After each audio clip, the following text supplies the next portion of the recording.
আসসালামু আলাইকুম রহমতুল্লাহ বারাকাতুহু। আজকের এই বিশাল জনসমুদ্রের সম্মানিত উপস্থিত ৮ দলের কেন্দ্রীয় নেতৃবৃন্দ, বিভিন্ন জেলা থেকে আগত নেতৃবৃন্দ ও সামনে উপবিষ্ট তৌহিদি জনতা, আপনারা জানেন বিগত ৫৪ বছরে বাংলাদেশের মানুষ তাদের অধিকার থেকে বঞ্চিত ছিল। যারাই যখন ক্ষমতায় গিয়েছে তারা তাদের নিজের ভাগ্যের পরিবর্তন করেছে।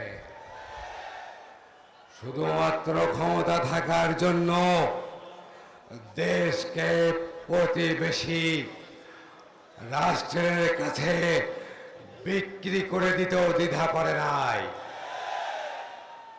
তারা ক্ষমতায় থাকার জন্য মানুষ খুন করেছে।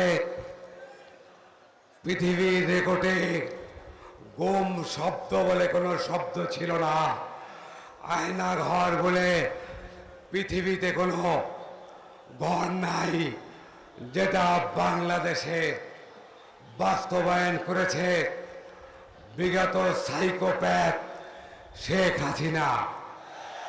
বিগত ১৫.৫ বছরে সাইকোপ্যাথ শেখ হাসিনা সহ তার দল, তার সরকার ক্ষমতা থাকার জন্য এখনো এমন কোনো কাজ করে নাই যেটা পৃথিবীতে নেককারজনক।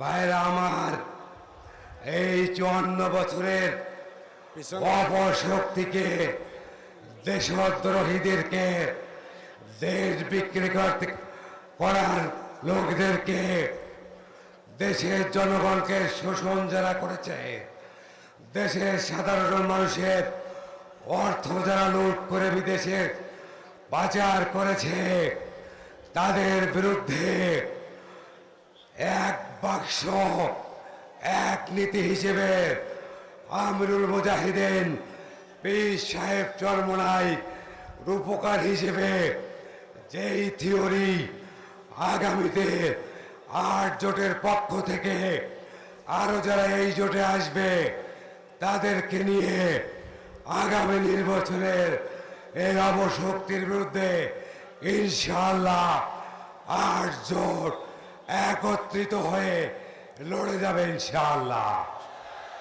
আমি আজকের এই অনুষ্ঠান থেকে চট্টগ্রাম ১০ আসনের সমস্ত মানুষকে আগামী নির্বাচনে ইসলামের পক্ষে থাকার জন্য উদারত আহ্বান জানাচ্ছি।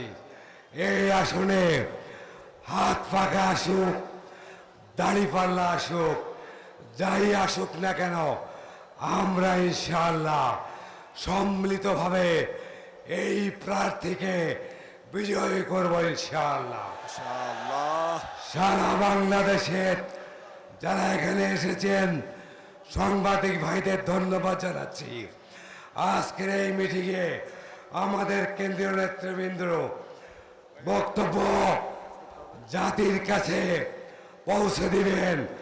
আগামীতে ইনশাআল্লাহ এই ৮ দল বাংলাদেশের মানুষকে মুক্তি দেওয়ার জন্য গুম, খুন, অর্থ পাচার, নির্যাতন, লুট থেকে বাঁচানোর জন্য সমৃদ্ধিশালী একটি দেশ গড়ে তোলার জন্য ৮ দলের প্রার্থীকে ভোট দিয়ে ইসলামী শক্তিকে দেশ পরিচালনা করার সুযোগ করে দিবেন ইনশাআল্লাহ।